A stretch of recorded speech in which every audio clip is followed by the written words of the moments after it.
10월 첫째 주일은 세계에 있는 모든 교회들이 성만찬 예식을 행하면서 온 교회가 하나됨을 경험하는 세계 성찬 주일입니다. 원래 지난주가 세계 성찬 주일이었는데 추석 명절 기간과 겹치면서 우리 교회는 오늘을 세계 성찬 주일로 지키면서 성만찬 예식을 행하려고 합니다. 오늘 요한복음 6장 말씀을 봉독해 드렸는데 전체 말씀은 1절부터 59절 말씀까지입니다. 긴 말씀이지만 오늘 예배를 마치시면 이 말씀을 다 읽어보셨으면 좋겠습니다. 요한복음 6장 말씀은 예수님께서 보리떡 5개와 물고기 2마리로 5,000명을 먹이고 12광주리가 남았던 흔히 오병이어의 기적이라고 하는 그 말씀으로 시작을 합니다. 그 기적을 경험한 사람들이 어떻게 반응을 했는가? 오늘 14절과 15절인데 함께 봉독합니다. 그 사람들이 예수께서 행하신 이 표적을 보고 말하되 이는 참으로 세상에 오실 그 선지자라 하더라. 그러므로 예수께서 그들이 와서 자기를 억지로 붙들어 임금으로 삼으려는 줄 아시고 다시 혼자 산으로 떠나 가시니라. 아멘. 사람들이 그 기적을 본 다음에 예수님에 대해서 이는 참으로 세상에 오실 그 선지자다 그렇게 얘기를 합니다. 여기 세상에 올 선지자라고 하는 것은 메시아를 의미하는 것입니다. 그래서 사람들이 예수님이 이 세상에 메시아로 오신 분이시다 그렇게 얘기를 한 것입니다. 그런데 예수님이 이 땅에 오신 이유가 무엇입니까? 그것은 저 십자가에서 그 몸을 내어주시고 우리의 모든 죄를 사하시고 우리를 구원하시기 위해서 이 땅에 오신 것입니다. 그런데 여기 사람들은 예수님을 메시아로 이해를 하지만 오해를 하고 있습니다. 어떻게 오해를 하는가? 예수님이 이 땅에 주님의 나라를 이루시고 친히 왕이 되셔서 세상을 이끌어 가시는 분이 될 것이다 그렇게 생각을 합니다. 예수님이 가버나움에 가셨는데 그때도 많은 사람들이 예수님 앞으로 나왔습니다. 그때 예수님께서 이렇게 말씀을 하시는데 오늘 26절, 27절 말씀입니다. 함께 봉독합니다. 예수께서 대답하여 이르시되 내가 진실로 진실로 너희에게 이르노니 너희가 나를 찾는 것은 표적을 본 까닭이 아니요 떡을 먹고 배부른 까닭이로다. 썩을 양식을 위하여 일하지 말고 영생하도록 있는 양식을 위하여 하라. 이 양식은 인자가 너희에게 주리니 인자는 아버지 하나님께서 인치신 자니라. 아멘. 사람들이 또 예수님을 찾아왔는데 많은 사람이 예수님 앞에 왔습니다. 그때 예수님께서 뭐라고 말씀하시냐면 너희가 나를 찾는 것은 표적을 본 까닭이 아니고 떡을 먹고 배부른 까닭이다 그렇게 말씀을 합니다.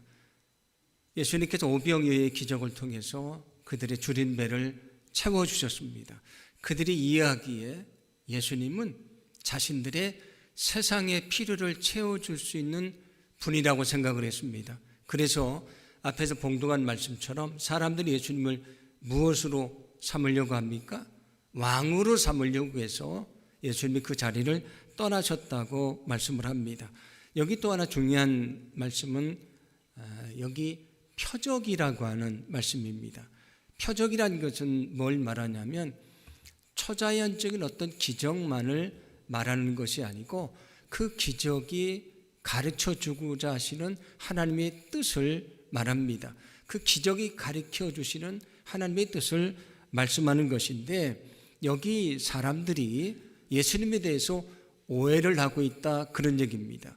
그 오병이어의 기적이 가르쳐 주는 그 표적을 알지를 못하고 단지 예수님을 자신들의 줄인 배를 채워주는 세상의 필요를 채워주는 분으로 이해를 하고 예수님을 따르고 있다 그런 얘기가 됩니다.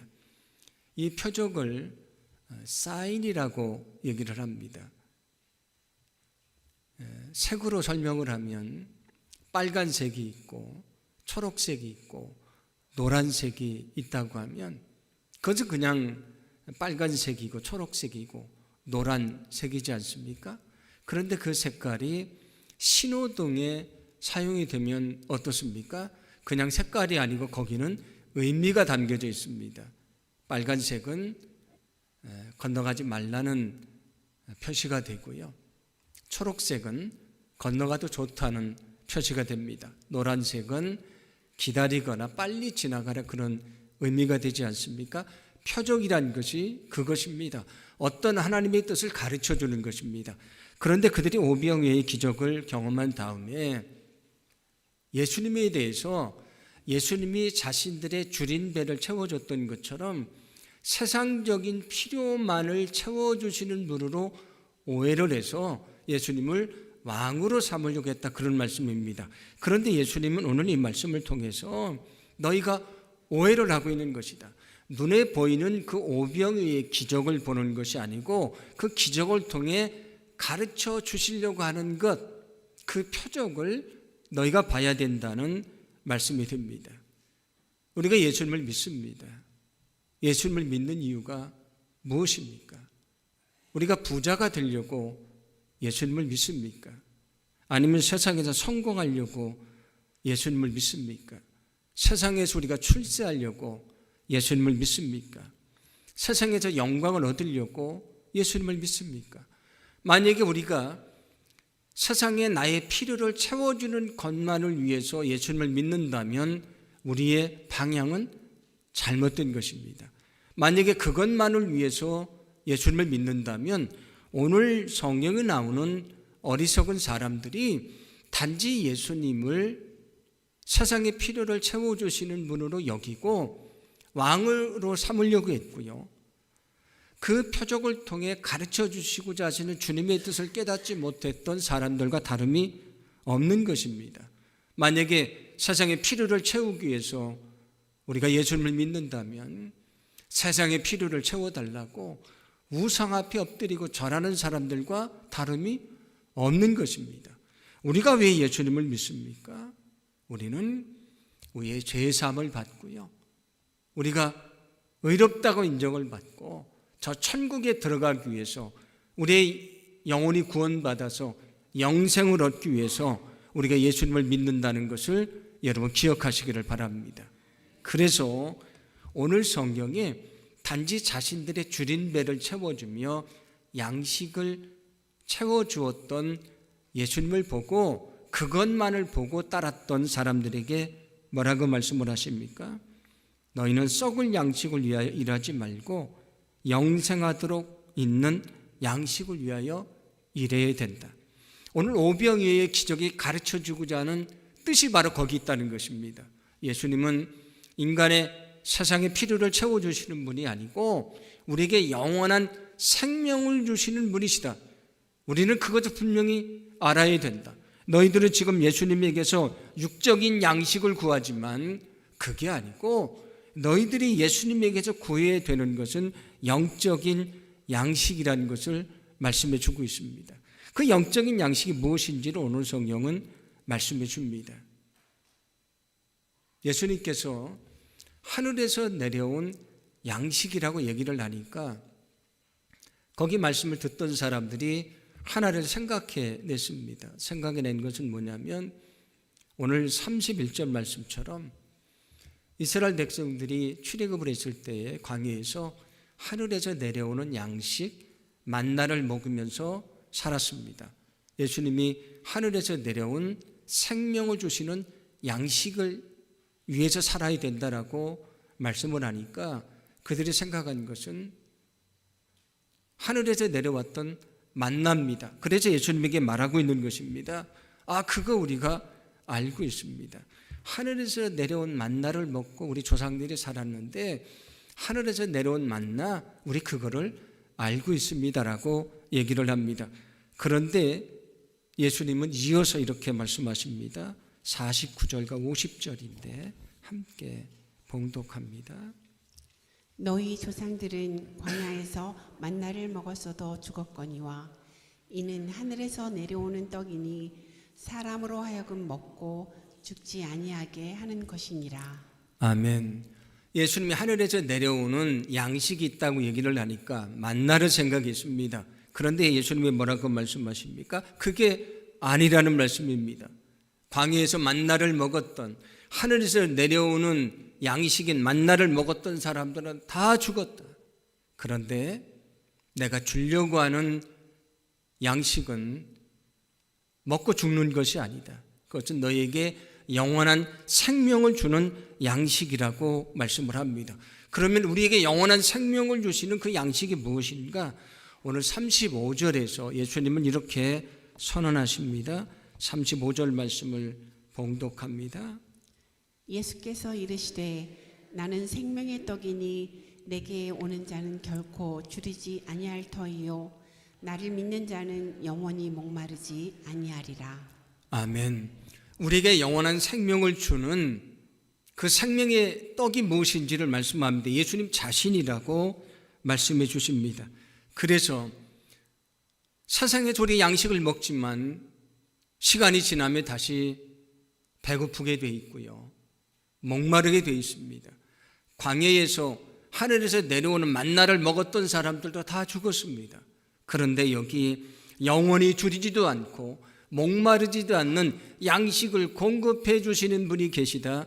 생명의 양식이 되시는 예수님이라고 말씀해 주고 있습니다.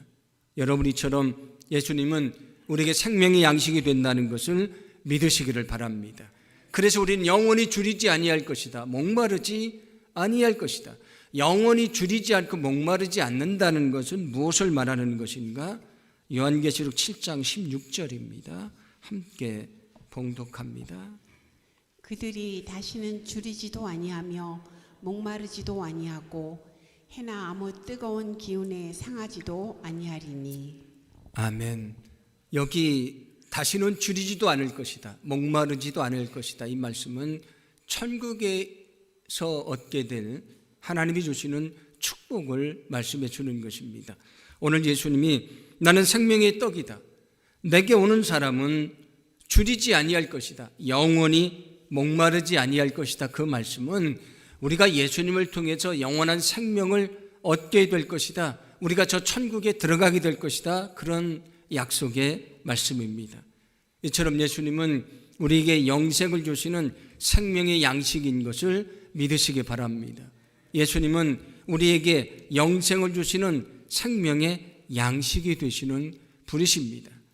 그래서 오늘 성경 32절과 33절도 이렇게 말씀을 합니다. 함께 봉독합니다. 예수께서 이르시되 내가 진실로 진실로 너희에게 이르노니 모세가 너희에게 하늘로부터 떡을 준 것이 아니라 내 아버지께서 너희에게 하늘로부터 참 떡을 주시나니 하나님의 떡은 하늘에서 내려 세상에 생명을 주는 것이니라. 아멘. 하나님께서 하늘에서부터 내려주시는 생명의 양식이 있다고 말씀을 합니다. 그것은 모세가 내려줬던, 모세 시대에 있었던 그 만나와는 다른 것이라고 말씀을 합니다. 하늘에서부터 참떡을 주신다. 하나님의 떡을 주신다고 말씀을 합니다. 생명의 양식이라고 말씀을 합니다. 여기 생명의 양식은 예수님을 말하는 것입니다. 광야에 있을 때에 하늘에서 만나 양식이 내려온 것처럼 저 하늘에서 내려오신 생명의 양식이 있습니다. 인간의 몸을 입고 이 땅에 오신 예수님, 저 십자가에 그 몸을 내어주심으로 우리를 구원해 주신 예수님을 말하는 것입니다. 아까 오병이어가 표적이라고 말씀을 드렸습니다. 오병이어의 기적을 가르쳐 주시는 것이 바로 그것입니다. 예수님이 당장 눈앞에 보이는 너희들의 배고픔을 채워주는 세상 것을 채워주는 분으로 오신 것이 아니고 예수님이 하늘에서 내려오신 생명의 양식이다. 너희의 줄인 배만이 아니고 영원한 생명의 양식으로 너희에게 영생을 주라고 오신 분이 예수님이시다. 그것을 보여주는 것이 오병이어의 기적이다. 그런 말씀이 됩니다. 이처럼 예수님은 우리에게 영원한 생명을 주시는 하늘에서 내려오신 생명의 양식인 것을 분명히 믿으시기를 바랍니다. 이 믿음을 가진 자가 천국에 들어갈 수 있는 것이고요. 이 믿음을 가진 자가 영원한 생명을 얻을 수가 있는 것입니다.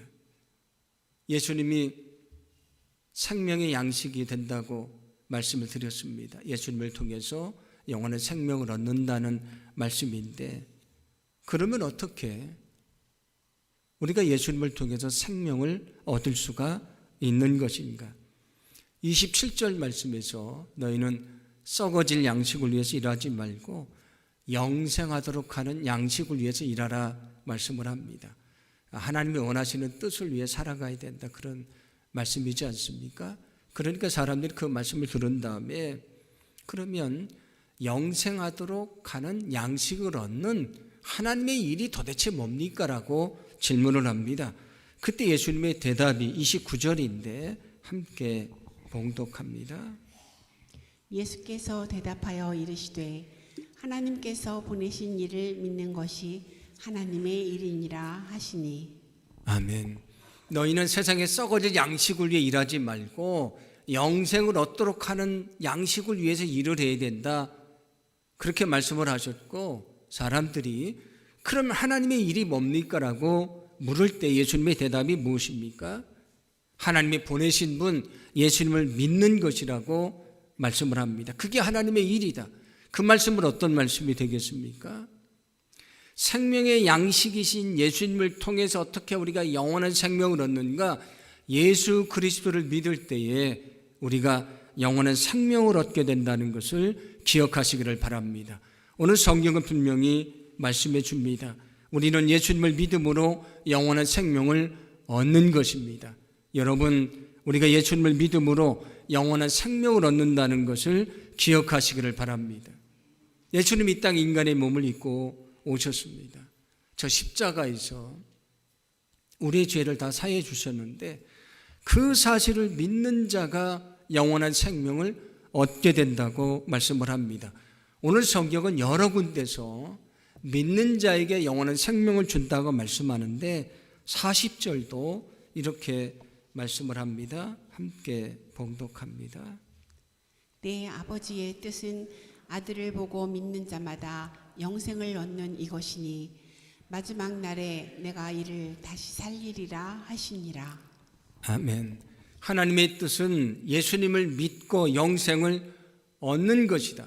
예수님을 믿는 자는 주님이 다시 오시는 그날 살아나게 될 것이다. 부활하게 될 것이다. 그리고 그는 영원한 생명을 얻게 될 것이라고 말씀을 합니다. 47절도 역시 이렇게 말씀을 합니다. 함께 봉독합니다. 진실로 진실로 너희에게 이르노니 믿는 자는 영생을 가졌나니. 아멘. 누가 영생을 가졌는가? 누가 영원한 생명을 얻는가? 예수님을 믿는 자가 영원한 생명을 얻는다고 말씀을 합니다. 오늘 성경은 우리에게 분명히 말씀해 주십니다. 오병이의 기적을 통해서 예수님은 생명의 양식으로 오셨다고 하는 것, 그 예수님을 믿는 사람이 영원한 생명을 얻는다는 것을 말씀해 주고 있습니다. 여러분, 예수님이 인간의 몸을 입고 이 땅에 생명의 양식으로 오셨다는 것을 믿으시기를 바랍니다. 예수님의 저 십자가를 통해 우리가 죄사함 받고 하나님의 자녀가 된다는 것을 분명히 믿으시기를 바랍니다. 우리가 천국에 가는 그날까지 이 믿음이 변치 않고요, 우리가 영원히 이 믿음을 가지고 살다가 주님이 부르시는 그날 저 아름다운 천국에 이르는 거룩한 축복이 있기를 간절히 소망을 합니다. 예수님께서 잡히시기 전에 마지막 만찬을 나누십니다. 그때 이렇게 말씀을 하시는데 누가복음 22장 19절과 20절 말씀입니다. 함께 봉독합니다. 또 떡을 가져 감사 기도하시고 떼어 그들에게 주시며 이르시되 이것은 너희를 위하여 주는 내 몸이라.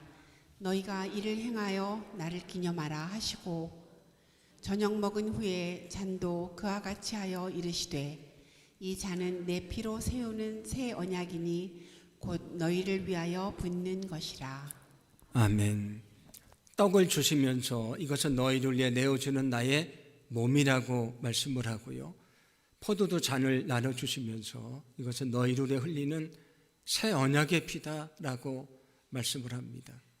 예수님 이 땅에 인간의 몸을 입고 오셔서 저 십자가에 달리셔서 그 몸이 찢기심으로 피 흘려서 우리의 죄를 사해 주시고 우리를 하나님의 자녀로 삼아 주셨다는 말씀이 됩니다. 그러면서 예수님은 오늘 성경에서 뭐라고 말씀을 합니까? 이것을 계속해서 너희는 기념해야 된다. 기념해야 된다는 것은 너희가 떡과 잔을 받아 먹은 것을 통해서 내가 저 십자가에서 너희들의 모든 죄를 사해 주셨다는 사실을 그 일을 통해 계속해서 반복함으로 그 은혜를 기억하고 감사해야 된다. 그런 말씀입니다. 예수님의 그 마지막 만찬, 떡과 잔을 나눠주셨던 그 만찬을 기억하면서 우리가 계속해서 행하는 것이 무엇입니까? 오늘 우리가 하려고 하는 성만찬 예식입니다. 성만찬 예식을 통해 또 어떤 은혜를 주시는가? 56절입니다. 함께 봉독합니다. 내 살을 먹고 내 피를 마시는 자는 내 안에 거하고 나도 그의 안에 거하나니. 아멘. 우리가 이 잔과 떡을 받아서 먹게 될 것인데 그러면 그 떡과 잔이 내 안에 들어오는 것처럼 예수님이 내 안에 계시게 될 것이다. 우리는 그것을 경험하게 될 것이다. 내 안에 들어오신 주님이 내 인생의 주인이 되심을 알게 될 것이다. 그래서 내 안에 계시는 주님이 나의 주인이 되시고 너는 주님 안에 있는 사람임을 알게 될 것이라고 말씀해 주고 있습니다. 성만찬 예식은 우리가 떡과 잔을 받으면서 주님이 내 안에 계시다고 하는 것, 내가 주님 안에 있다고 하는 것을 경험하는 거룩한 예식이 된다는 것을 기억하시기를 바랍니다. 감리교 운동을 시작했던 존 웨슬리는 성만찬 예식을 매우 중요하게 생각을 했습니다. 그리고 성만찬 예식을 은혜의 수단이다, 은혜의 도구다, 은혜의 방편이라고 얘기를 했습니다. 성만찬 예식을 통해서 저 십자가의 은혜를 깊이 경험하게 될 것이다, 그런 얘기가 됩니다. 여러분, 오늘 성만찬 예식을 통해서 십자가의 은혜를 경험하기를 간절히 소망합니다. 우리가 믿음으로 성만찬 예식에 참여할 때에 예수님의 저 십자가 은혜를 깊이 깨닫는 거룩한 시간이 될 줄로 믿습니다. 우리가 떡을 나누어 먹으면서 잔을 나누면서 나를 위해 몸이 찢기시고 피 흘리셨던 예수님의 그 깊은 고난을 우리가 느끼게 될 줄로 믿습니다. 그리고 방금 말씀드렸던 것처럼 떡과 잔을 우리가 받아 먹으면서 주님이 내 안에 계시고 내가 주님 안에 있는 것을 경험하는 축복의 시간이 될 줄로 믿습니다. 성만찬 예식은 절기 때마다 행하는 형식적인 예식이 아닙니다. 예수님이 나를 위해 십자가에 달려 죽으셨다고 하는 사실을 기억하는 것이고 그 은혜를 체험하는 시간이 되고요. 그리고 주님을 내 마음속에 모시고 인생의 주인으로 삼고 일생을 살겠다는 결심하는 축복의 시간인 것을 기억하시기를 바랍니다. 오늘 우리가 성만찬 예식을 행합니다. 오늘 이 성만찬 예식을 통해서 예수님의 십자가의 은혜를 깊이 깨닫는 시간이 되기를 간절히 소망합니다. 나를 위해 찢기신 주님, 나를 위해 피 흘리신 주님, 그 주님의 그 고난을 경험할 수 있는, 느낄 수 있는 그 은혜를 깨닫는 거룩한 시간이 되기를 간절히 소망합니다. 떡과 잔을 받아 먹는 것처럼 여러분의 마음속에 주님을 주인으로 모시고 영원토록 주님과 더불어 살아갈 것을 결심하는 그런 은혜를 체험하는 축복의 시간이 되게 해주실 줄로 믿습니다.